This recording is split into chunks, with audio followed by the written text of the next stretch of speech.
আমি আমার কথা কি সবাই শুনতে পাচ্ছেন? সবাই শুনতে পাচ্ছেন? এটা ধরে নিয়ে আমি তাদের একটা কথা বলবো।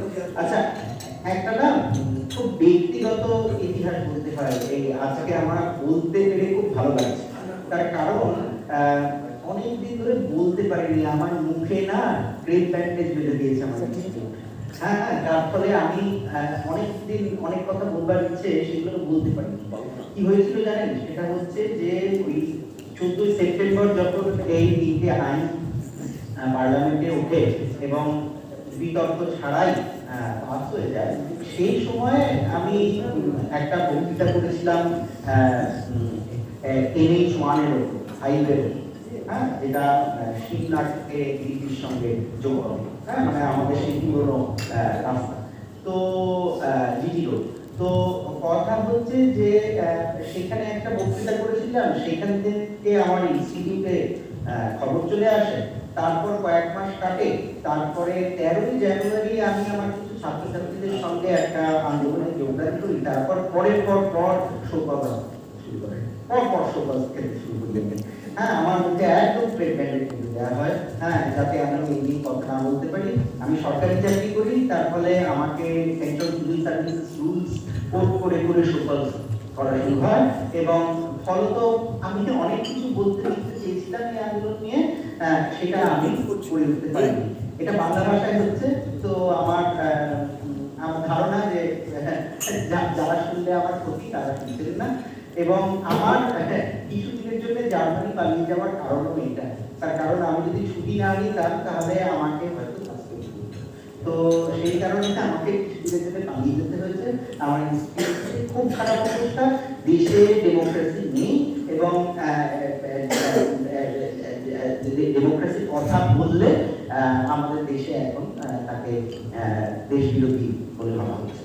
তো সেই রকম একটা পরিস্থিতিতে আমি একটা সরকারি চাকরি করি এবং আমার অবস্থা খুব খারাপ, পাগল করে ইনস্টিটিউট। তো আমার অনেকগুলো বিষয় বলার ইচ্ছে এটাতে ছিল, তার মধ্যে আমি কয়েকটা বিষয়ে আপনাদের দিকে আপনাদের দৃষ্টি আকর্ষণ করব। আমি একটা প্রেক্ষাপটের কথা আপনাদের একটু মনে করিয়ে দিতে চাই।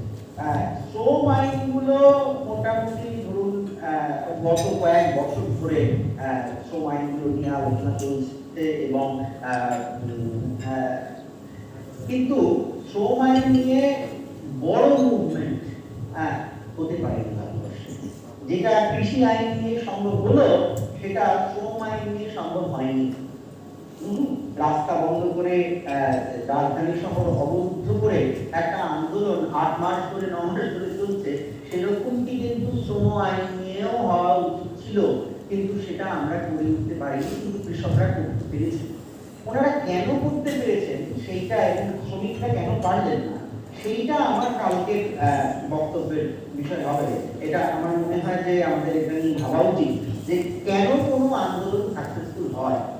কেন ধরুন রিফিউজি আন্দোলন কলকাতায় সাকসেসফুল হয়েছিল, এবং তারপরে হকার আন্দোলন কলকাতায় সাকসেসফুল হয়েছিল। রিফিউজি আন্দোলন এবং হকার আন্দোলন, হকার সংগ্রাম কমিটির নেতৃত্বে এগুলো সাকসেসফুল হয়েছিল, কিন্তু মাঝখানের অনেকগুলো গণ আন্দোলন কিন্তু সাকসেসফুল হয়নি। তো কথা হচ্ছে যে এইটা আমাদের ভেবে দেখতে হবে, তারপরে যে কোন আন্দোলন কখন কোন পরিস্থিতিতে একটা গুরুত্বপূর্ণ পাবলিক ডিসকোর্স তৈরি করতে পারে, এবং কখন কোন আন্দোলন পারে না। হ্যাঁ, তাহলে আমরা দেখতে পাবো যে কার থেকে আমাদের কিভাবে শিখতে হবে। তো সেটা আমার কালকের বিষয়বস্তু সত্যিদাও বলেছে কিভাবে আমরা বলতে, তো সেটা আমি কালকে সেই নিয়ে আলোচনা করবো। আজকে একটা জিনিস আমি প্রেক্ষাপট যখন বলছি, তখন আজকে একটা জিনিস আমাদের মনে রাখতে হবে যে এই কৃষি আইনগুলো কিন্তু লাগু হলো এমন একটা সময় যখন মানুষ হাত কাপড়ের জন্য হাহাকার করছে। যখন তার কয়েক মাস আগে আমরা দেখেছি, কয়েকদিন আগে আমরা দেখেছি সেপ্টেম্বর গত বছর, তার জুন মাসে, মে মাসে আমরা দেখেছি, মার্চ, এপ্রিল, মে, জুন ঘুরে হাজার হাজার শ্রমিক, হাজার হাজার মানুষ, হাজার হাজার পরিযায়ী শ্রমিক ওই হাইওয়ে গুলো দিয়ে তাদের গ্রামে ফিরছিল। একটা জিনিস ভীষণভাবে আমাদের কাছে পরিষ্কার হয়ে যায় তখন যে মাইগ্রেন্ট লেবার ভারতবর্ষে যারা, তাদের রাজনৈতিক সত্ত্ব কেবলমাত্র তাদের গ্রামে রয়েছে। যে শহরে তারা কাজ করেন তাদের সেখানে কোনো রাজনৈতিক সত্ত্ব নেই, তার কারণ সেখানে তারা ভোট দেয় না। তাদের পিডিএস কার্ডও গ্রামে, তাদের আধার কার্ডের ঠিকানা গ্রামে, তাদের ভোটার কার্ডও গ্রামে। ফলত তারা গ্রামে চলে যেতে চেষ্টা করছেন, কারণ জানেন যে গ্রামে পৌঁছালে অন্তত শাসক দল বিরোধী দল তাদের কথা শুনতে বাধ্য, কিন্তু শহরে তাদের কথা কেউ শোনে না। এবং এই যে পরিযায়ী শ্রমিক একটা হিসেবে বলছে 5 কোটির কাছাকাছি ভারতবর্ষে এই মুহূর্তে পরিযায়ী শ্রমিক রয়েছে, 5 কোটির কাছাকাছি। এবং এটা আমি বলছি এক ধরনের অফিসিয়াল এস্টিমেটের কোনো মাধ্যম নেই, আপনারা ভালো কি জানেন। হ্যাঁ, সুতরাং এটা 5 কোটি না 15 কোটি আমরা জানি না। কোভিড ডেথ নিয়েও আমরা দেখেছি, সবাই বলছে অন্তত 10 থেকে 40 গুণ লোক মারা গেছে। হ্যাঁ, সুতরাং আমি যদি 10 দিয়ে গুণ করি তাহলে আমরা 50 কোটির কাছাকাছি লোক পাই। হ্যাঁ, সেটা ভারতবর্ষের পপুলেশনের 1/3-এরও বেশি। হ্যাঁ, যে পপুলেশনটা দে are always on the move, ঘুরে বেড়াচ্ছে। হ্যাঁ, কনস্ট্রাকশন ওয়ার্কার হিসেবে ঘুরে বেড়াচ্ছে, ইনফর্মাল সেক্টর ওয়ার্কার হিসেবে ঘুরে বেড়াচ্ছে, স্ট্রিট ভেন্ডার হিসেবে ঘুরে বেড়াচ্ছে। এইরকম একটা প্রেক্ষাপট লেবার কনফ্লিক্ট আমাদের দেশে। এবং এই প্রেক্ষাপটে আমরা দেখছি যে এই লোকগুলোই কিন্তু মিসিং ভোটার্স।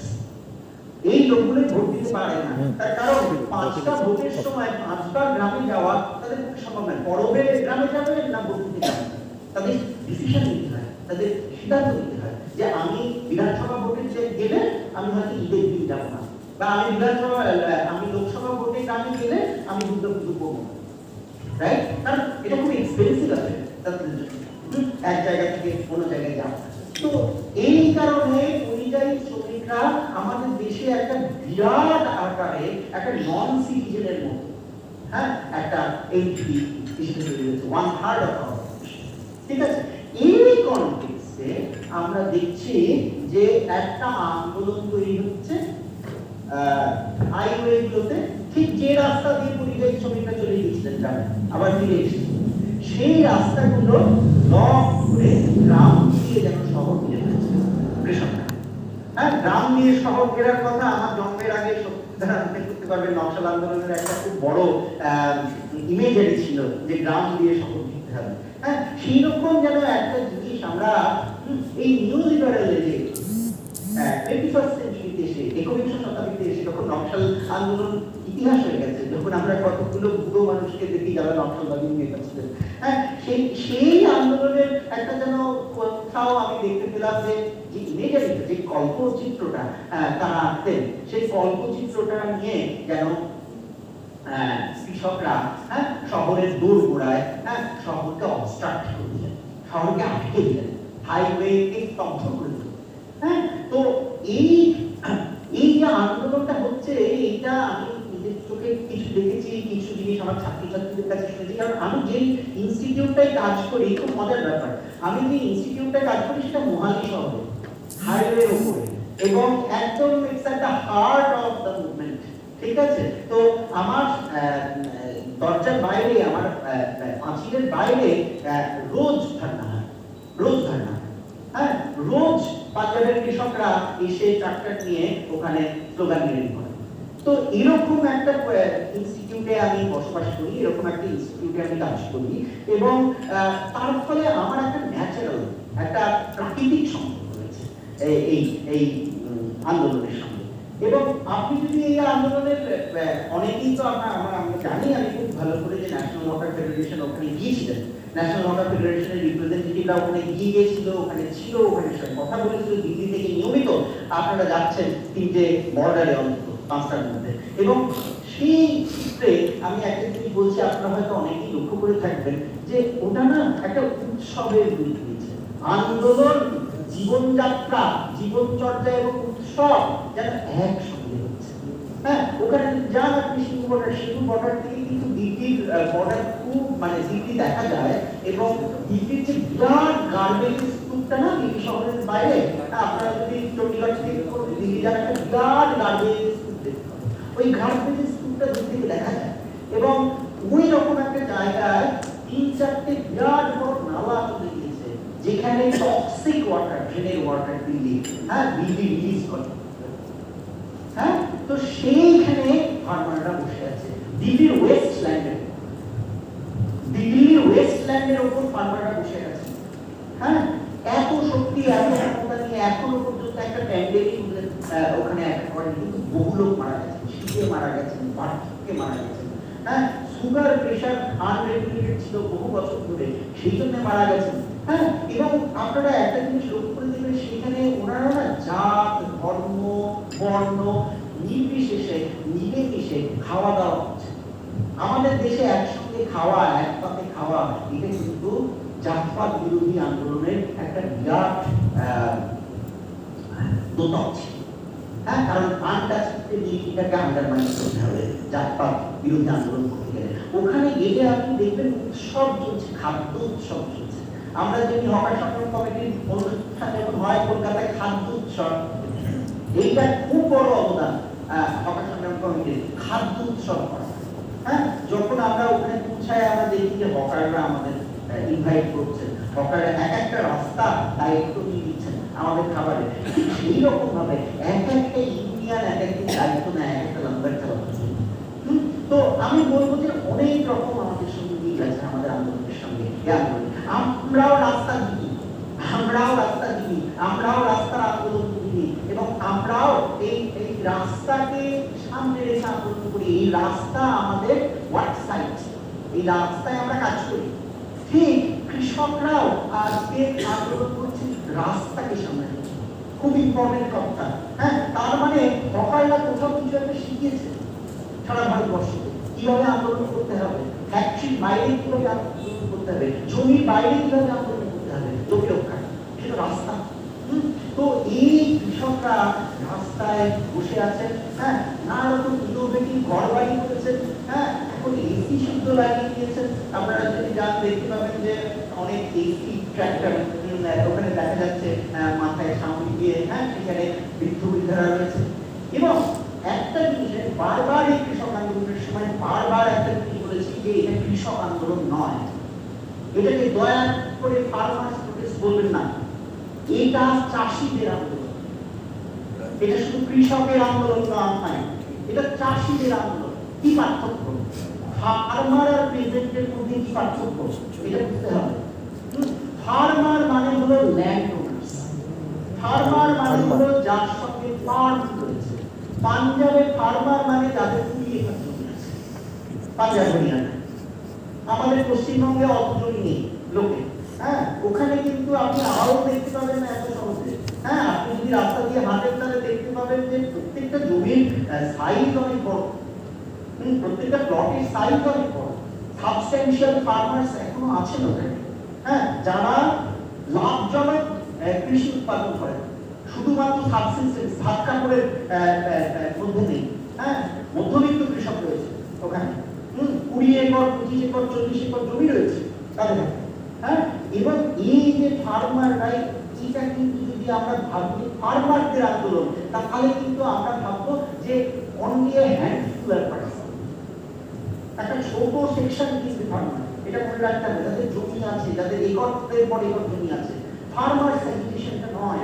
আপনি যদি ওখানে যান, ওখানকার লোকজনের সঙ্গে কথা বলেন, একটা জিনিস খুব ভালোভাবে আপনাদের কাছে ক্লিয়ার হয়ে যাবে যে ওখানে রয়েছে মহিলা। আমাদের দেশে কিন্তু মহিলারা ফার্মার নয়। আমাদের দেশের আইন যদি দেখেন, এই নিয়ে সাইনাত অনেক লিখেছেন, আমাদের দেশের আইন যদি দেখেন তাহলে দেখবেন ফার্মার সুইসাইডে মহিলার সুইসাইডকে ধরা হয়, মহিলা কৃষি জমির অধিকার স্বীকৃত হয় না। ফলত ফার্মার শব্দটা কিন্তু মহিলাদের আগেই বাদ দিয়ে দিচ্ছে, ঠিক আছে। সুতরাং ফার্মার বলতে হবে না, মহিলারা পার্টিসিপেট করছেন, এবং হাজার হাজার মহিলা পার্টিসিপেট করছেন, বেশিরভাগ মধ্যবয়সী মহিলা। হাজার হাজার মধ্যবয়সী মহিলা ওখানে হলুদ কাপড় পরে, হলুদ ওড়না নিয়ে, হলুদ চুড়িদার পায়জামা পরে, কুর্তা পরে একটা অদ্ভুত কালার তৈরি করছেন, হ্যাঁ, একটা। তো ওই মহিলারা ওখানে রয়েছেন, হ্যাঁ। তাহলে ফার্মার্স প্রোটেস্ট নয়, চাষীদের আন্দোলন, এটা বুঝতে হবে। দ্বিতীয় কথা যেটা আমাদের বুঝতে হবে এই বিষয়ে, সেটা হচ্ছে যে এখানে কিন্তু বহু ল্যান্ডলেস দলিত লেবার রয়েছে, মাইগ্রেন্ট লেবার রয়েছে।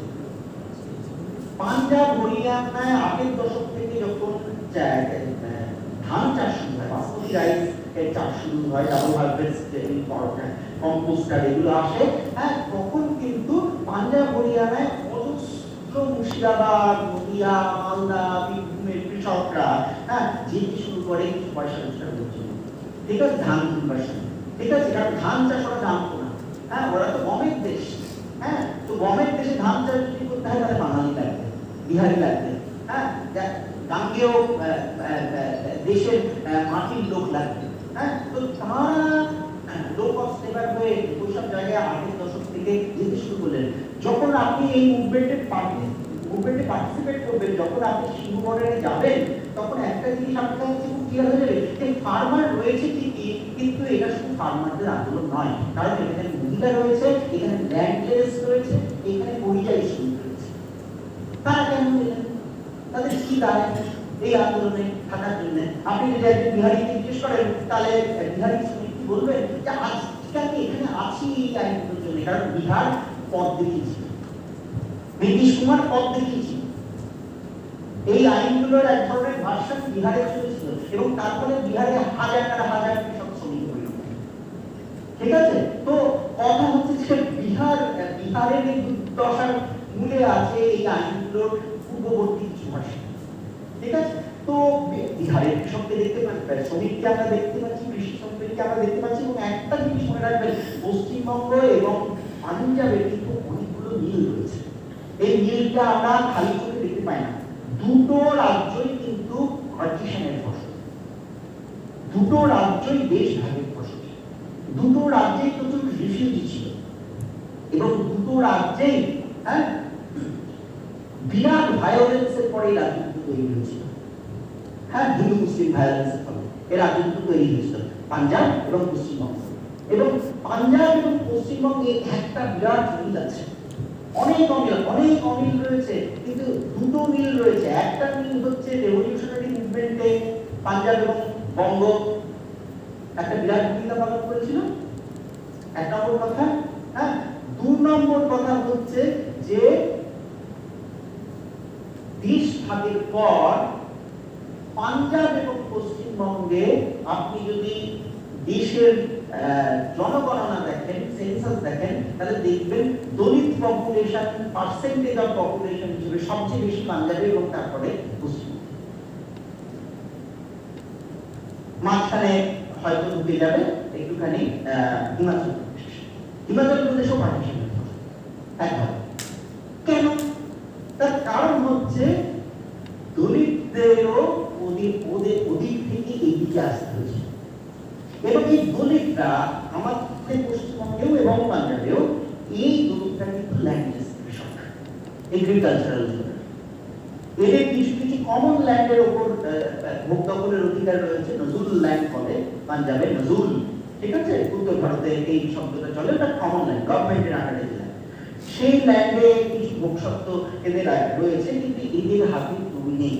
এবং পাঞ্জাবে পশ্চিমবঙ্গে যেরকম এনএনসি রিফর্ম হয়েছিল আমাদের ছোটবেলায়, আপনাদের হয়তো যুবা বয়সে এনএনসি রিফর্ম হয়েছিল, অপারেশন ফরটা, পাঞ্জাবে কিন্তু সেটা হয়নি। পাঞ্জাবে দেশ ভাগটাই এক ধরনের ল্যান্ড রিফর্ম ছিল। তার কারণ পাঞ্জাবে একটা টোটাল পপুলেশন ট্রান্সফার হয়েছে, মুসলমানরা ওদিকে চলে যায়, হিন্দুরা এদিকে চলে আসে, হিন্দুর জমি মুসলমান পায়, মুসলমানের জমি হিন্দু পায়। ফলত যেটা হয়েছিল, পাঞ্জাবে এক ধরনের মিডল ক্লাস কৃষক 1947 তৈরি হয়েছে। কিভাবে তৈরি হয়েছিল? ওপার থেকে যখন এপারে আসে তখন সমস্ত ঋণ দেনার দায়, মহাজনী, সমস্ত কিছু ফেলে আসতে হয়েছে। তারপরে নতুন করে নতুন জমিতে নতুন জীবনযাত্রা শুরু করেছে তারা। তার ফলে পাঞ্জাবে একারেজ অনেক বেশি, পাঞ্জাবের পার ক্যাপিটাল একারেজ অনেক বেশি। যে কৃষকের হাতে জমি আছে তার জমি পশ্চিমবঙ্গের কৃষকের থেকে বেশি, এবং এই জমি অত্যন্ত ভয়াবহ। হ্যাঁ, ভাকরানাঙ্গাল ড্যাম করে 50-60 দশকে সুজলা সুফলা শস্য শ্যামলা করা হয়েছিল, এবং সেখান থেকে সবুজ বিপ্লবের উদ্ভব হয়। সবুজ বিপ্লব এই ইরিগেশন সিস্টেম, নেহেরু যেটাকে বলেছিলেন টেম্পল অফ মডার্ন ইন্ডিয়া, তাই না? ভাকরানাঙ্গাল ড্যাম যখন উনি 1963 সালে মৃত্যুর আগে ওপেন করছেন, তখন বলেছিলেন এই হলো স্বাধীন ভারতের, সেকুলার ভারতের মন্দির, যেখান থেকে খাদ্য উৎপাদন হয়। ভাবুন কি করছিলেন নেহরু, কোথায় সেই প্রধানমন্ত্রী আর কোথায় এই প্রধানমন্ত্রী। তারপরে যেটা আপনি দেখতে পাবেন সেটা হচ্ছে যে আরেকটা জিনিস দরকার হয়, ফোর্সেস অফ প্রোডাকশনের সঙ্গে রিলেশনস অফ প্রোডাকশন চেঞ্জ করা দরকার হয়, মার্কস বলবেন। হ্যাঁ, তো দেশ স্বাধীন হওয়ার সময় এই যে জমি বন্টন হলো স্বাধীনতার কারণে, তার ফলে যে মিডল ক্লাস ফার্মার্স তৈরি হলো, they were the harbingers of green revolution. ওরাই ছিলেন গ্রিন রেভলিউশনের, সবুজ বিপ্লবের পথপ্রদর্শক। কারণ জমি বড়, হ্যাঁ, ট্রাক্টর কিনতে পারলেন, সেই সময় বাজাজ, টাটা এরা সহজে উৎপাদনের উপকরণ তৈরি করছিল, হ্যাঁ, সেইগুলো তারা সহজ শর্তে ঋণ নিয়ে করতে পারলেন। এবং ইন্দিরা গান্ধী তখন ব্যাংক ন্যাশনালাইজ করলেন। আপনারা জানেন 1968-69-67 গ্রিন রেভলিউশনের বীজটা এই হয়েছিল যখন প্রচন্ড খাদ্য আন্দোলন চলছে এবং খাদ্য প্রায় ক্লিন লাইফ কন্ডিশন ভারতবর্ষে। সেই সময় জগজীবন রামকে ইন্দিরা গান্ধী বললেন যে আমাদের স্বনির্ভর হতেই হবে, কারণ আমেরিকা আর্ট ইউজ করছে। আমেরিকার জাহাজগুলো বম্বে বন্দরে, কলকাতা বন্দরের আগে আটকে রাখছে এবং বলছে তোমরা এই অ্যাডজাস্টমেন্ট করো, পাকিস্তানের সঙ্গে এই করো, রাশিয়ার সঙ্গে ওই করো, তবে তোমরা খাবার খাবে। মিসেস গান্ধী বললেন, আমরা অনেক বলি মিসেস গান্ধী সম্বন্ধে, কিন্তু মিসেস গান্ধী কি ভালো কাজ করেছেন, ঠিক আছে? তো কথা হচ্ছে মিসেস গান্ধী বললেন যে আমাদের ফুড সভারেন্টি দরকার, কেবলমাত্র পলিটিক্যাল সভারেন্টি দিয়ে দেশ রক্ষা হয় না, আমাদের খাদ্য উৎপাদনের স্বনির্ভর হতে হবে। এবং খাদ্য স্বনির্ভরতার জন্য তখন পাঞ্জাব না আনডিভাইডেড হরিয়ানা হয়, ঠিক আছে? হরিয়ানা 1966 এ হচ্ছে, জাস্ট এই সময়। হ্যাঁ, তো কথা হচ্ছে যে পাঞ্জাবকে ওরা টার্গেট করে, ওরা বললেন যে পাঞ্জাবে আমরা এক ধরনের কমার্শিয়াল এগ্রিকালচার করবো। হ্যাঁ, হাই ইল্ডিং ভ্যারাইটি এসছে, বড় বড় কৃষি বিজ্ঞানী, তখন অনেকগুলো কৃষি বিশ্ববিদ্যালয় তৈরি হয়েছিল, আমাদের বিধানচন্দ্র কৃষি বিশ্ববিদ্যালয় এই সময় তৈরি হয়েছিল। তো কথা হচ্ছে তখন কলেজ ছিল 74 বিশ্ববিদ্যালয়। তো কথা হচ্ছে তখন এই কৃষি বিজ্ঞানীরা ফার্মারদের সঙ্গে কথা বলে, কৃষকদের সঙ্গে কথা বলে হাই ইল্ডিং ভ্যারাইটি, হ্যাঁ, আমরা আপনাদের মনে থাকবে রেডিওতে একটা প্রোগ্রাম চলতো চাষি ভাইদের বলছি বলে, আমাদের ছোটবেলাতে চলতো, এখন বোধহয় চলে।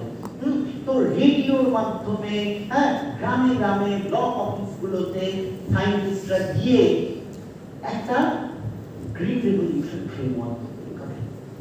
হ্যাঁ, এবং 3-4 বছরের মধ্যে, হ্যাঁ, ভারতবর্ষ কিন্তু সেই পুরনো জায়গা, দুর্ভিক্ষ কবলিত পুরনো জায়গা থেকে ফিরে আসে। এবং এই যে আন্দোলনটা হয়েছিল গ্রিন রেভলিউশন, এই গ্রিন রেভলিউশনের কিন্তু খুব বড় একটা রাজনৈতিক পথ পরিবর্তনের পিছনে এটা দায়ী ছিল। এই গ্রিন রেভলিউশনের ফলে একজন নেতার আবির্ভাব হলো, তার নাম চরণ সিং। মনে আছে? প্রধানমন্ত্রী হয়েছিলেন ভারতবর্ষে, ঠিক আছে? কংগ্রেস সিস্টেম ভেঙে যাওয়ার পিছনে, জনতা ফরমেশন তৈরি হওয়ার পিছনে গ্রিন রেভলিউশনের কিন্তু একটা বিরাট ভূমিকা ছিল। কংগ্রেস কিন্তু ফুড সভারেন্টি দিয়ে নিজের কবর করেছিল, ঠিক আছে? কিন্তু তাও সে করেছিল সে কাজটা, ঠিক আছে? এই গ্রিন রেভলিউশনের ফলে আগে যারা মার্জিনালাইজড কমিউনিটিস ছিল, ওবিসিরা, যারা লোকালি ডমিনেন্ট কিন্তু পলিটিক্যাল রিপ্রেজেন্টেশন ছিল না যাদের, সেই ওবিসিরা খুব বড় প্লেয়ার হিসেবে ইমার্জ করে ভারতবর্ষের ইতিহাসে। এবং চরণ সিং সেইটার জাট এবং ওবিসিদের নেতা ছিলেন। এবং তার সঙ্গে সঙ্গে একটা কৃষক আন্দোলন শুরু হয়, ভারত কিষাণ ইউনিয়ন, ভারতীয় কিষাণ ইউনিয়ন, টিকায়েতের আন্দোলন, ঠিক আছে? টিকায়েতের আন্দোলন শুরু হয় 60s, 70s, 80s জুড়ে একটা স্বর্ণযুগ ছিল। এবং ফার্মার সেই যুগে, আমাকে একটা গল্প বলেছিলেন একজন, সেটা হচ্ছে ওয়েস্টার্ন উত্তরপ্রদেশে একজন ফার্মার, তার যে বলদ, সেই বলদের অসুখ করেছে। তখনও ভেটেরিনারি হসপিটাল সেখানে তৈরি হয়নি। বলদটাকে ধরে উনি সোজা মহকুমা হসপিটালে চলে গেলেন, বলদ ওয়ার্ডে ঢুকে গেলেন কৃষকের সঙ্গে। ডাক্তারকে বললো, ডাক্তার তুমি একে সারাও। সবাই হই হই করে উঠলো, কি ব্যাপার? তখন সেই কৃষক বলেছিল এটা আমার জমিতে তৈরি এই হসপিটাল, আমার অহংকার আছে আমি কৃষক। এই অহংবোধটা কৃষকের, আমি কৃষক, এটা ভালো প্রফেশন, এটা নোবেল প্রফেশন, এটা সবাইকে খেতে দেয়, এই অহংবোধটা কৃষকের, সেইটাকে আঘাত করেছে। এটা বুঝতে হবে। হ্যাঁ, এই অহংবোধ যেটা কৃষকের তৈরি হয়েছিল গ্রিন রেভলিউশনের ফলে, সেই অহংবোধ থেকে ভারতবর্ষের ডেমোক্রেটাইজেশন হয়েছিল, গ্রামে গ্রামে ত্রিস্তর পঞ্চায়েত হয়েছিল, এবং আস্তে আস্তে বিউরোক্র্যাটদের হাত থেকে রাজনৈতিক নেতাদের হাতে ক্ষমতা আসে ভারতবর্ষে। এটা খুব বড় কথা। বিউরোক্র্যাটদের হাতে যদি ক্ষমতা থাকে দেশের উন্নতি হয় না, দেশে অথরিটেরিয়ানিজম আসে। রাজনৈতিক নেতাদের দায়বদ্ধতা থাকে মানুষের কাছে। রাজনৈতিক নেতারা করাপ্ট হতে পারেন, রাজনৈতিক নেতারা বদমাইশ হতে পারেন, কিন্তু রাজনৈতিক নেতারা অনেক বেশি দায়বদ্ধ মানুষের কাছে, এটা বুঝতে হবে। এবং সেই জন্য রাজনৈতিক নেতা অনেক ভালো বিউরোক্র্যাট। হ্যাঁ, তো কথা হচ্ছে যে গ্রিন রেভলিউশনের সময় তারপরে একটা বিরাট রাজনৈতিক পট পরিবর্তন হয়। নেহেরু ইন্দিরা গান্ধীর সুবর্ণ যুগের প্রথম দিকের যে কংগ্রেস, লাল বাহাদুর শাস্ত্রীর কংগ্রেস, সেই কংগ্রেস খানিকটা ভেঙে ভেঙে যায়, ভেঙে ভেঙে গেলেও শক্তিশালী থাকে, কিন্তু ভেঙে ভেঙে যায়। উত্তর ভারতে নানা রকম রিজিওনাল ফরমেশন হয়, পাঞ্জাবে যেমনি আকালিরা শক্তিশালী হয়। তারপরে আপনার দেবীলাল খুব বড় একজন প্রেজেন্ট লিডার হিসেবে ইমার্জ করেন হরিয়ানা। এরকম কিন্তু আপনি নানা জায়গায় যেখানে যেখানে গ্রিন রেভলিউশন হয়েছিল সেখানে সেখানে দেখবেন যে ডমিনেন্ট প্রেজেন্ট কমিউনিটি আস্তে আস্তে ইন্ডিয়ান ইলেকটোরাল সিস্টেমে, ভারতের গণতান্ত্রিক ব্যবস্থার মধ্যে ঢুকে পড়ে। এবং এটা কিন্তু আমি বলবো একটা সাইলেন্ট রেভলিউশন। এটা যে খুব বড় রাস্তায় জিন্দাবাদ জিন্দাবাদ করে হয়েছিল তা নয়, এটা সবার অগোচরে হয়ে যায়। এবং এটা গ্রিন রেভলিউশনের অবদান, এটা নেহেরু ইন্দিরা গান্ধীর অবদান, যে আলটিমেটলি একটা মোর ভায়াবল ডেমোক্রেসি তারা উপহার দিয়ে শেষ ভারতবর্ষ। এবং এবং নিজেদের ক্ষতি, আসলে আলটিমেটলি কংগ্রেসের ক্ষতি হয়েছিল। কিন্তু কথা হচ্ছে আমরা খুব সবারকে অ্যাগ্রি করি, এবং এর পাশাপাশি একটা ইনস্টিটিউশনাল স্ট্রাকচার তৈরি হয়। অমর্ত্য সেন যে কারণে নোবেল পুরস্কার পেয়েছিলেন তার একটা বড় কারণ ছিল, জানেন? তার একটা বড় কারণ ছিল যে উনি দুর্ভিক্ষকে কিভাবে পড়তে হবে সেইটা আমাদের শিখিয়েছিলেন।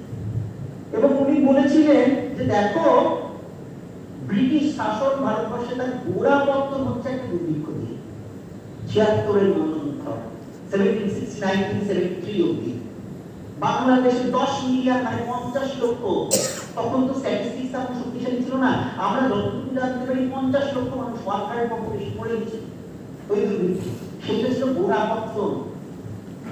এই দীপঙ্করদা রয়েছে, উনি আমার মাস্টারমশাই লোক। দীপঙ্করদা নীল চাষের কথা নিশ্চিত করবেন বলতে গিয়ে, উনি খুব বলেন ওই কথা। হ্যাঁ, অকাল ইকোনমি ভার্সেস ইন্ডিগো ইকোনমি। হ্যাঁ, তো কথা হচ্ছে ইন্ডিগো ইকোনমির গোড়াপত্তন কিন্তু হয়েছিল, কর্পোরেট ইকোনমি বা ইন্ডিগো ইকোনমির গোড়াপত্তন সেটা কিন্তু হয়েছিল একটা দুর্ভিক্ষ নিয়ে। এবং ব্রিটিশ সরকার ভারতবর্ষে থেকে চলে যায় আর একটা দুর্ভিক্ষ উপহার দিয়ে 1943 সালে, সেটাও বাংলায় হয়েছে। তাতে 4 মিলিয়ন লোক মারা গেছিল মজুদদারির কারণে। ঠিক আছে, কলকাতা শহরের কিছু লোক, বর্ধমান শহরের কিছু লোক, শিলিগুড়ি শহরের, জলপাইগুড়ি শহরের কিছু লোক, এই ডিস্ট্রিক্ট টাউনগুলোর কিছু লোক মজুদদারি করছিল। আমার ফলে লক্ষ লক্ষ লোকের প্রাণ গিয়েছিল। ঠিক আছে, 1943। তারপরে ব্রিটিশ শাসন বলে কিছু ছিল না। কারণ ব্রিটিশ শাসনের গোড়াপত্তন এবং খতম, এই দুটোই হয়েছিল ফেমিন দিয়ে। এবং colonialism was dotted with, punctuated by famines, এটা অমর্ত্য সেন বলছেন। এবং তার সঙ্গে কম্পেয়ার করে উনি বলছেন যে ভারতবর্ষে কিন্তু স্বাধীনোত্তর ভারতবর্ষে ওরকম ফেমিন হয়নি, ফেমিন লাইফ কন্ডিশন তৈরি হয়েছিল, হাঙ্গার আছে, ম্যালনিউট্রিশন আছে, কিন্তু ক্ষুধা আছে আমাদের দেশে। আমাদের দেশের জনতা ক্ষুধার্ত, আরো ক্ষুধার্ত, কোনো সন্দেহ নেই। কিন্তু ক্ষুধার সঙ্গে একটু ইংরেজি ওয়ার্ড গুলোকে অ্যাভয়েড করো। একটু অ্যাভয়েড করে বলছি যে ক্ষুধা আছে আমাদের দেশে। হ্যাঁ, আমাদের দেশে অপুষ্টি রয়েছে, কিন্তু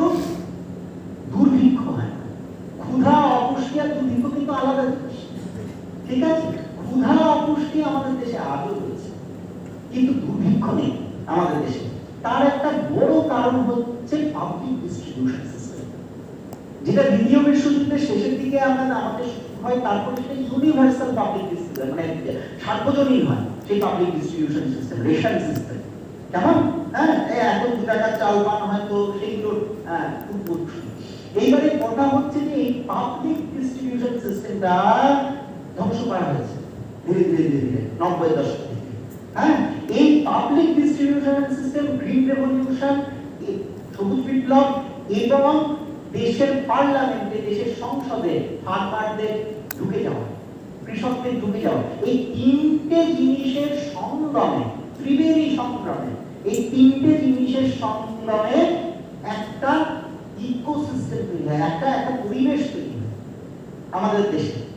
সেই পরিবেশটা আজকে ধ্বংসের মুখে এই তিনটে আইনের হাতে। এইটা আমাদের প্রথমে বুঝে নিতে হবে যে এই তিনটে আইন আসলে কিন্তু 90 দশক থেকে ডব্লিউটিও ওয়ার্ল্ড ট্রেড সেন্টারের সঙ্গে ভারতবর্ষ যখন সই করেছিল নরসিংহ রাও, সেই সময় থেকে যে জিনিসটা শুরু হয়, সেই জিনিসটা তারপরে 2005 সালে মনমোহন সিং যাচ্ছেন আমেরিকা, মনস্যান্টোর সঙ্গে জেনেটিক্যালি মডিফাইড ক্রপ, ওই যে বিটি ক্রপ, নানা তো বেগুন দেখতে পান এখন, সাদা বেগুন, সবুজ বেগুন, হলুদ বেগুন, এইগুলো বাজারে আসা, এইগুলোর সঙ্গে সম্পৃক্ত একটা ঘটনা কিন্তু খুব ডেঞ্জারাস।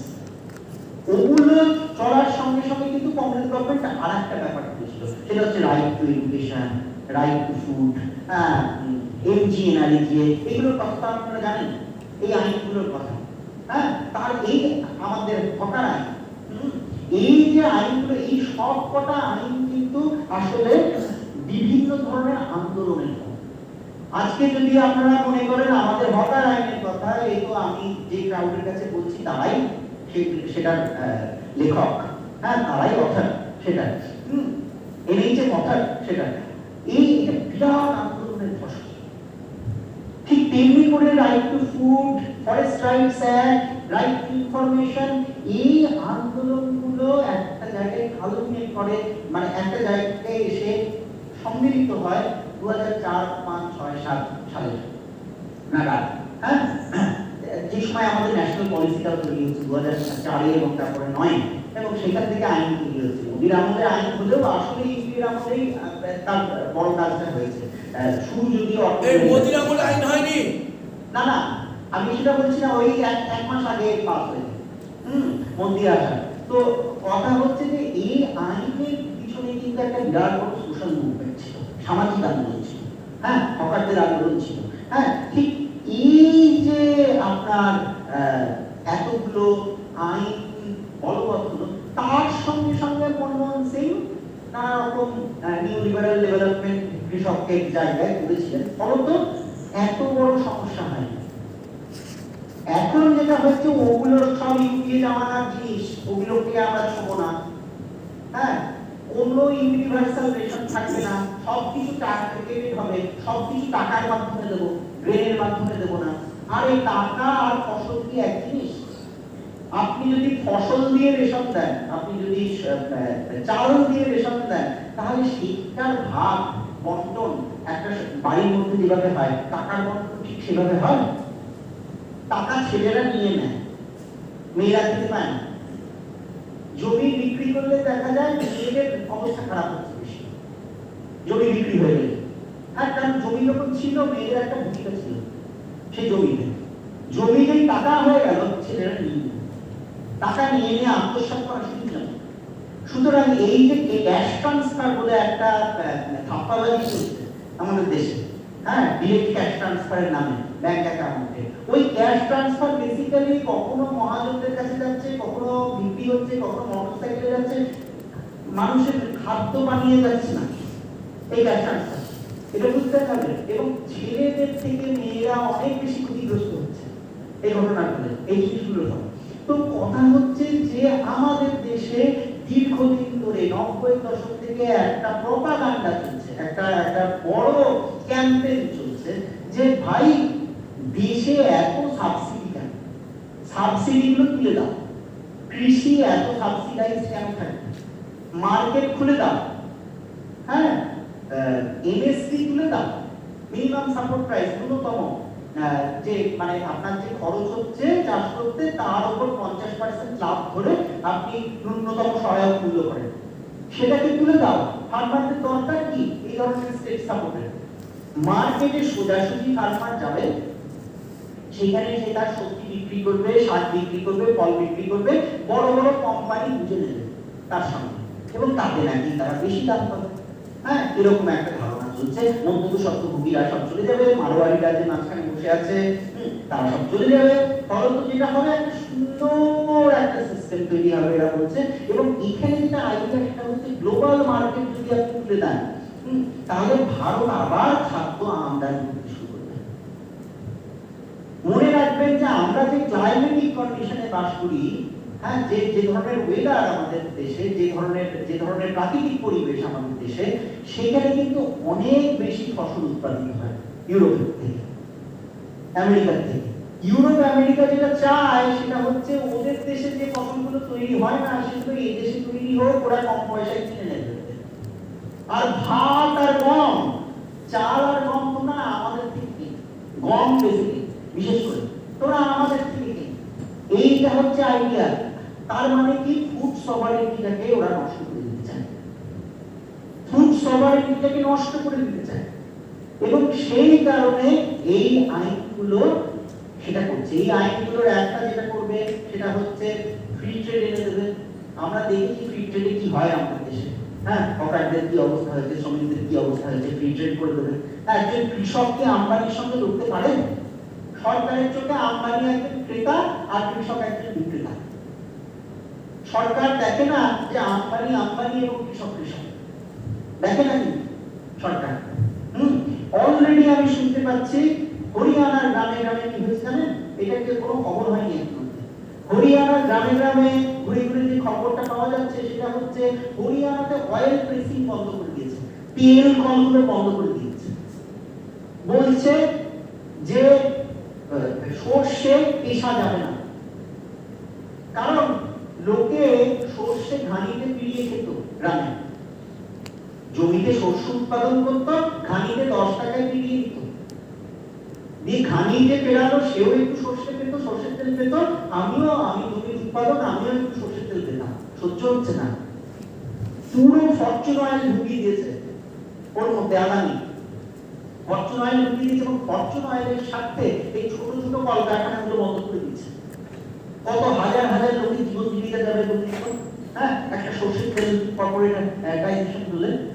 তো কথা হচ্ছে যে যেটা চাইছে এই আইনগুলো দিয়ে সেটা হচ্ছে যে এই বড় বড় কর্পোরেট হাউসগুলো অর্গানিক ফার্মিং এর নামে, হ্যাঁ, এই সমস্ত গুটিগুলোর নামে গ্রামে গিয়ে জমি মালিকের সঙ্গে কথা বলবে, দুটো জমি মালিকের সঙ্গে কথা বলবে না, 200টা জমি মালিকের সঙ্গে একসঙ্গে কথা বলবে, এবং তাদের জমিগুলো দাদন নিয়ে নেবে।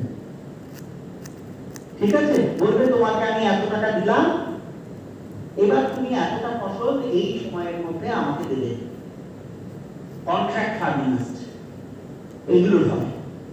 তার ফলে কৃষক তার স্বনির্ভরতা হারাবে, এবং কৃষি শ্রমিক এক্সিট হয়ে যাবে ওখান থেকে, পালিয়ে যাবে। তার কারণ কি? তার কারণ মেকানাইজেশন হবে, প্রচুর যন্ত্র আসবে, যন্ত্র নির্ভর হয়ে যাবে কৃষি, কৃষির ইন্ডাস্ট্রিয়ালাইজেশন হবে। কৃষি যন্ত্র নির্ভর হয়ে গেলে হাজার হাজার শ্রমিক, কৃষি শ্রমিক, দলিত শ্রমিক, বিহারি শ্রমিক, বাঙালি শ্রমিক পাঞ্জাবে কাজ হয়। সেই জন্য তারা আজকে গিয়েছে এই আন্দোলনটা। তার ফলে কিন্তু আমি বারবার বলছি যে ফার্মারের আন্দোলন নয়, এটা পেজেন্ট মুভমেন্ট, এটা চাষির আন্দোলন, এটা কৃষকের আন্দোলন নয়, এটা একটা জীবন জীবিকার আন্দোলন। এবং এই আন্দোলন তিনটে আইনের বিরুদ্ধে নয়। এই আন্দোলন গত 30 বছরে ভারতবর্ষে কৃষি নিয়ে যা ধাপ্পাবাজি হয়েছে তার জন্য আন্দোলন, তার বিরুদ্ধে আন্দোলন। এই আন্দোলন গত 30 বছরের আন্দোলন। গত 30 বছর কৃষকরা দেখেছেন গ্লোবালাইজেশন কি হয়। গত 30 বছরে কৃষকরা আশা করেছিলেন যে এবার ভালো হবে, এবার আছে দিন আসবে, এবার সুদিন আসবে, এবার নতুন অনুশাসনতা খুলে যাবে, কিন্তু হয়নি। এগুলো হয় না। হ্যাঁ, ফলত যে জিনিসটা জিনিসটা আমাদের হয়েছে, সেই জিনিসটা হচ্ছে নতুন ধরনের ঔপনিবেশিক ব্যবস্থার মধ্যে আমরা চলে যাচ্ছি। কৃষকরা সেটা আমার আপনার থেকে ভালো বোঝে। এই নতুন ঔপনিবেশিক ব্যবস্থা, নয়া ঔপনিবেশিকতাবাদ, এই নতুন ঔপনিবেশিকরা আসলে আমাদের গ্রাউন্ড চামড়ার নেতাদের মধ্যে দিয়ে আসছে। ঠিক আছে, মোদি আসলে এই নয়া উপনিবেশবাদের একজন ক্লার্ক, কর্মিক, আর কিছু নয়। ঠিক আছে, মোদি একজন ক্লার্ক। ওরা যা বলে ও সেটা শোনে, ও সেটা টাইপ করে নেয় শর্ট হ্যান্ডে, এবং তারপরে জনসভায় গিয়ে বক্তৃতা করে। ঠিক আছে, তো মোদি হলো তোতা পাখি এই কর্পোরেট। এই তোতা পাখির কথা শোনার দিন আজকে শেষ হয়েছে। আপনারা লক্ষ্য করে দেখবেন, কৃষকরা, শ্রমিকরা, কৃষি শ্রমিকরা আজকে একটা বিরাট ভূমিকা পালন করেছে পশ্চিমবঙ্গে এই ল্যান্ডস্লাইড ঐতিহাসিক জয়ের জন্য। একটা বিরাট ভূমিকা পালন করেছে। তারা গ্রামে গ্রামে গেছে। আমি অনেকগুলো যোগাযোগ করেছিলাম, আমি জানি তারা বিভিন্ন জায়গায় গেছে। তারপরে শিবুর নদী গ্রামেও গেছিল। হ্যাঁ, তারা গ্রামে গ্রামে গিয়ে তারা বলেছে যে কি অবস্থা, বিজেপি শাসিত রাজ্যগুলোর কি অবস্থা। এরা আজকে ওয়েস্টার্ন উত্তরপ্রদেশেও গেছে। এরা নতুন যুগের দোতক, এরা নতুন যুগের নতুন বাণীর দূত। এরা গ্রামে গ্রামে চলে যাবে। উত্তরপ্রদেশে ইলেকশন আসছে, এরা গ্রামে গ্রামে চলে যাবেন। এরা গ্রামে গ্রামে গিয়ে বলবেন যে মোদী যুগের কুকীর্তিগুলো কি। তাই ভয় পেলেই কৃষক আন্দোলন আজকে সাকসেসফুল। 8 মাস ধরে অবরোধ করে রেখেছে। অকার আন্দোলনের পর কৃষক আন্দোলন সাকসেসফুল। এবং সেই একটু ওই মিস্টার মোদি একটু কম নামগুলো বলে বলে এপিএস এর প্রবলেম হয়ে যাচ্ছে। ও এপিএস এর তো বাংলায় বলছি তো, আমি বললাম না আমার নামটা ইয়ে হয়ে আছে। হ্যাঁ, ঠিক ঠিক, নামটা ওদের প্রবলেম হয়ে যাচ্ছে। ঠিক আছে, তো আমি যেটা বলতে চাইছি সেটা হচ্ছে, আমি এবার শেষই করবো। আমার না সময় আছে, সময় আছে, বড় আমি যেটা বলতে চাই সেটা হচ্ছে যে এই আন্দোলনটা আজকে সাকসেসফুল হয়েছে তার কারণ গত বহু বছর ধরে একটা কৃষক আন্দোলনের ইতিহাস ছিল ভারতবর্ষে।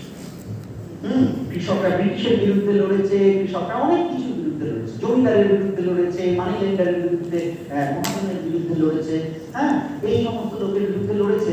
তো সেই আন্দোলনের একটা ইনফ্রাস্ট্রাকচার ছিল, একটা পরিকাঠামো ছিল। সেই পরিকাঠামোগুলো আজকে ব্যবহার হয়েছে।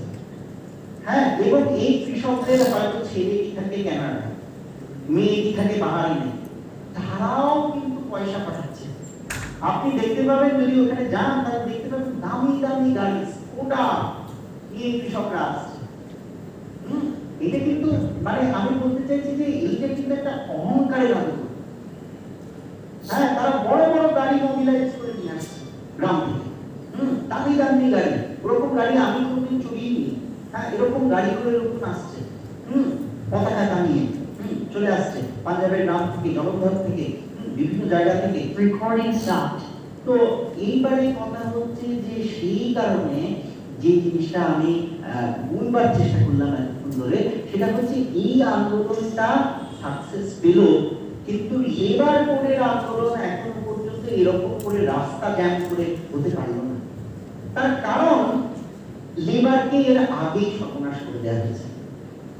ইনফর্মাল সেক্টরে এত কিন্তু আপনার ইউনিয়নাইজেশন, হকারদেরকে বাদ দিলে এত ইউনিয়নাইজেশন কোথাও সেভাবে হতে পারেনি। সুতরাং আমাদের ভাবতে হবে যে ইনফর্মাল সেক্টরে বেসিকটাকে ইউনিয়নাইজ করে লেবার কোডগুলোর বিরুদ্ধে আমরা আন্দোলনে কিভাবে ভবিষ্যতে যেতে পারি।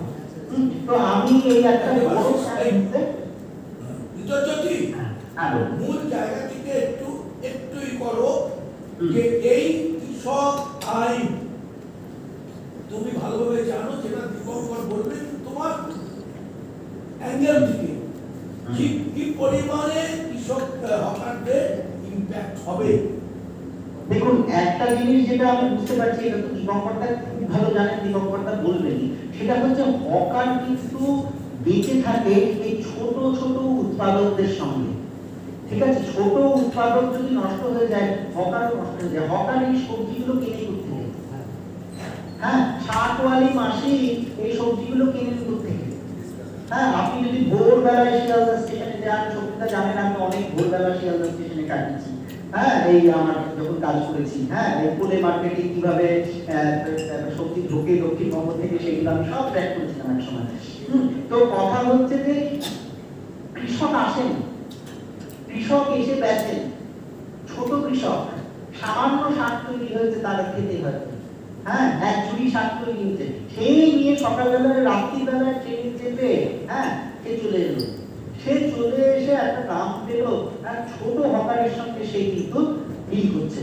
সে কিন্তু মন সাইডের সঙ্গে করছে না, সে কিন্তু রতন টাটার সঙ্গে করছে না, সে একটা ছোট শ্রমিকের সঙ্গে করছে, হকারের সঙ্গে। এবং তারা সমান, তারা বরাবর, তারা একই ক্লাসে বিলং করে, একই শ্রেণীতে বিলং করে, একই বর্গে বিলং করে।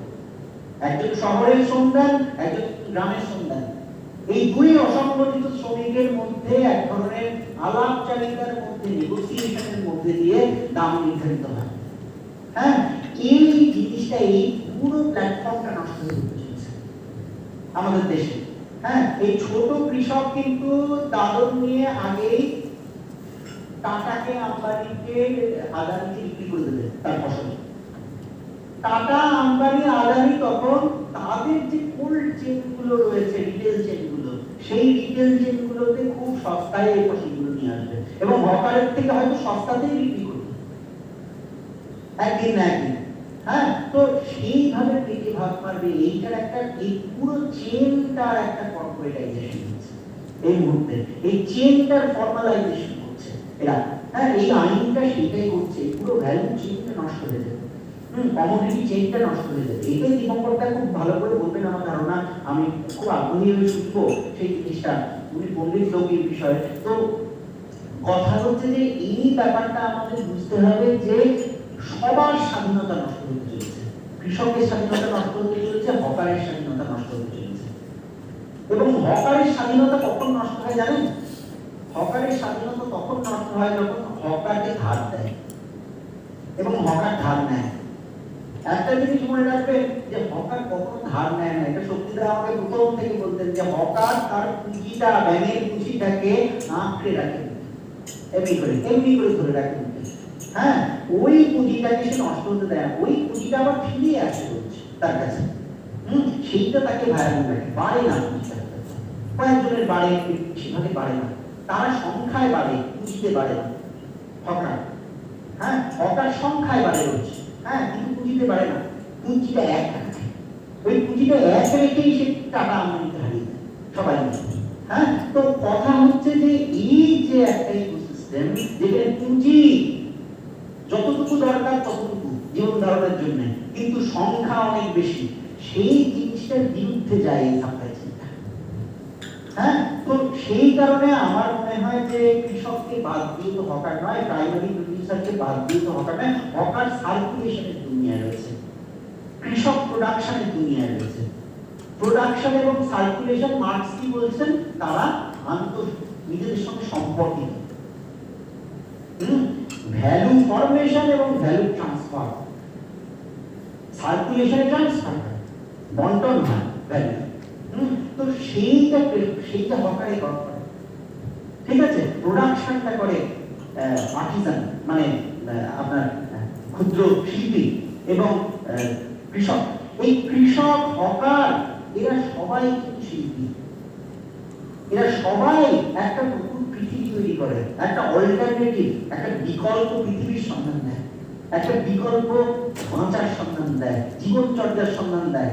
এবং এটা শক্তিদা বলেন লো সার্কিট ইকোনমি, এবং এইটার জিরো কার্বন ফুটপ্রিন্ট। এটার কোনো প্রকৃতিকে ক্ষতি করে না, কিন্তু এরা প্রাকৃতিক দুর্যোগে সবচেয়ে বেশি ক্ষতিগ্রস্ত হয়। আমি তো এসি চালিয়ে রেখেছি হয়তো আমার ঘরে, এসি ধোঁয়াটা খাচ্ছে কি ভাই? আমি তো গাড়িতে, এসি গাড়িতে চলছি, এসি গাড়ির ধোঁয়াটা কি খাচ্ছে ভাই? হকারে খাচ্ছে, তাই না? হ্যাঁ, তো সেই জন্য যেটা শক্তিদা অনেকদিন ধরে বলে আসছে, গত প্রায় 15 বছর ধরে আমি জানি ওনার সঙ্গে কাজ করে, হ্যাঁ গত 15 বছর ধরে বলে আসছেন যে হকারকে যখন তুমি সোশ্যাল অডিট করবে তখন হকারের একটা টেনশন সিস্টেম থাকা দরকার as victims of this climate change. Climate চেঞ্জের এরা হ্যাঁ এরা রিসিভিং এন্ড এরা ভিকটিম, তাই না? তো সেই জন্য এই একটা জিনিস আমি বলতে চাইছি যে হকার, কৃষক, এই যে একটা দুনিয়া, একটা বিকল্প দুনিয়া এখনো ভারতবর্ষে ভাইবল। ভারতবর্ষে কিন্তু কৃষি এখনো আনঅর্গানাইজড। কৃষি কিন্তু এখনো ছোট ছোট কৃষকে ভর্তি। কৃষিতে কিন্তু এখনো ওই খাওয়া দাওয়াটা যদি যায় কিন্তু লাভ হয় না, এরকম কৃষি চলছে। হ্যাঁ, সেইটাকে নষ্ট করে দেওয়া মানে একটা পৃথিবীকে নষ্ট করে দেওয়া, একটা দুনিয়াকে নষ্ট করে দেওয়া, একটা ভাবনাকে নষ্ট করে দেওয়া, একটা জীবন যাপনকে নষ্ট করে দেওয়া, একটা যাপন পদ্ধতি, একটা ওয়ে অফ লাইফকে নষ্ট করে দেওয়া। ঠিক আছে?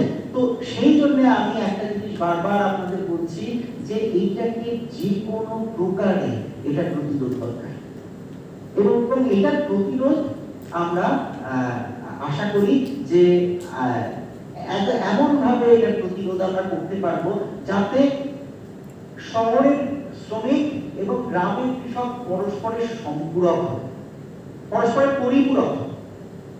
যখন কৃষক পতাকা হাতে, ট্রাক্টর হাতে শহরে ঢোকে, তখন হকার তাদের বলবে ভাই খাও, খাবার আছে আমার কাছে, তুমি শহরে এসছো, তুমি আমার গেস্ট, তুমি খাও, তুমি আমার পড়ো। তবে একটা সমঝোতা হবে, একটা পারস্পরিক বোঝাপড়া হবে। আজকে ট্রেড ইউনিয়নের পুরনো লজিকে চলবে না, যেখানে আপনি বলবেন যে আমার ফ্যাক্টরি, আমি ফ্যাক্টরিতে বসে আমার করবো, আমার ব্যাংক, আমি ব্যাংকের মাইনে বাড়ানোর জন্য আন্দোলন করবো। এখানে যে আন্দোলনটা আমায় করতে হবে, সে আন্দোলনটা একসঙ্গে করতে হবে, আমাদের সংখ্যায় বাড়তে হবে। আমরা অনেক, যখন আমরা বলি হাম আওয়াজ তো হাম এক হ্যায়, আমি বারবার বলি আওয়াজ তো হাম অনেক হ্যায়, কারণ আমরা অনেক, আমরা একা নই, হাম অনেক হ্যায়। এটাই আমাদের শক্তি, এটাই গণতন্ত্রের শক্তি। হ্যাঁ, আমি এই বলে শেষ করছি। আমার কালকের আর বিশেষ কিছু বলার নেই, তার কারণ আমি বলেই দিলাম যা বলার। কালকে বলতে হবে, কালকে বলতে হবে, কিন্তু এখন আমি যে লাস্ট 5 মিনিট তোমার কাছে আছে, অল্টারনেট কিছু আছে? 5 মিনিট আছে, হোয়াট ইজ দ্য অল্টারনেট? এইটা 5 মিনিট আমাদের বলো। আমার কাছে মনে হয় অল্টারনেটিভ হচ্ছে এই, আমি একটা উদাহরণ আপনাকে দিচ্ছি। এটা আমার ইনস্টিটিউটের উদাহরণ। আমার ইনস্টিটিউট মানে বুঝতে পারছেন যে সেটা একটা গভর্নমেন্ট সংগঠন, সেখানে সবাই আপার মিডল ক্লাস, তাই তো? প্রচুর মাইনে মাস্টারমশাই, তারা বসে আছে, ছাত্রছাত্রী, তারাও মানে প্রচুর পয়সা দিয়ে বাবা মা ভর্তি করেছে, আইআইটি থেকে এসছে। তো কথা হচ্ছে যে এটা একটু বড় লোকদের জায়গা, বড় লোকদের সমাজ। তো সেইখানে যখন লকডাউন শুরু হলো, দুটি লোকের আবির্ভাব হলো। লকডাউন যখন শুরু হলো, একটার নাম হলো মুকেশ কুমার। সেই লোকটি ওয়েস্টার্ন উত্তরপ্রদেশের একজন লোক, যে একটা বস্তিতে থাকে, তার কাছে একটা ছোট্ট ম্যাটাডোর আছে, বাচ্চা হাতি। সেই বাচ্চা হাতি নিয়ে সে আইজার মহল্লাতে প্রবেশ করলো। সে আমাকে বাঁচিয়ে দিল লোকটা। সে রোজ সবজি, ফ্রেশ সবজি, ফ্রেশ ফল, হ্যাঁ, আমাদের ঘরে ঘরে পৌঁছে দেয়। তার সঙ্গে আর একজনের আবির্ভাব হয়েছে এই মুকেশ কুমারের সঙ্গে, সেটা হচ্ছে রিলায়েন্স ফ্রেশ। রিলায়েন্স ফ্রেশ আমাদের ডিরেক্টরকে লিখলো যে আমরা আইজার মোহালিকে কন্ট্রিবিউট করতে চাই।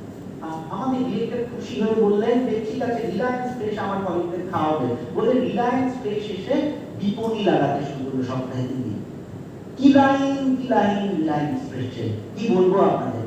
আমি ডিরেক্টরকে চিঠি লিখলাম, আমি বললাম রিলায়েন্স ফ্রেশকে অবিলম্বে বন্ধ করা হোক, মুকেশ কুমারের ব্যবসা হচ্ছে, হ্যাঁ অবিলম্বে ব্যবসা বন্ধ করা হোক। দিয়ে এই নিয়ে আমার সঙ্গে লড়াই শুরু হলো। মুকেশ কুমার আমাকে বললো স্যার আপনি লড়াই করছেন কেন? আমি বললাম যে আপনার তো ক্ষতি হবে।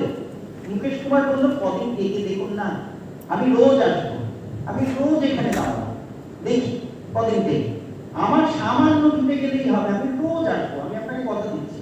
ও তো সপ্তাহে 3 দিন আসবে না, আমি রোজ আসবো। আর আমি বাড়ির মধ্যে বুঝবো আমার এই হলো বিজনেস স্ট্র্যাটেজি। হ্যাঁ, আমি রোজ আসবো, আমি বাড়ির মধ্যে বুঝবো। দেখি এবার বিশ্বাস করবেন না, 15 দিন যেতে না যেতে রিলায়েন্স ফ্রেশ বন্ধ হয়ে গেছে। কেন বন্ধ হলো জানেন? তার কারণ লকডাউনের ফলে হ্যাঁ সাপ্লাই চেইন গুলো বন্ধ হয়ে গেছে। রিলায়েন্স দিতে পারলো না, রিলায়েন্স দিতে পারলো না। মুকেশ কুমার টিকে গেল, এবং মুকেশ কুমার টিকে গেল নয়, মুকেশ কুমারের রং রঙিয়ে ব্যবসা করছে এই মুহূর্তে। মুকেশ কুমার আমার মাস্টার মশাই। মুকেশ কুমার আমায় শিখিয়ে দিলেন যে ধৈর্য ধরো, হ্যাঁ, লেগে থাকো, তার পাশে থাকো, সবাই অসুবিধার মধ্যে আছে, এই পরিশ্রমের জয় আছে। ঠিক আছে? তো এই মুকেশ কুমার আমার চোখ খুলে দিলেন।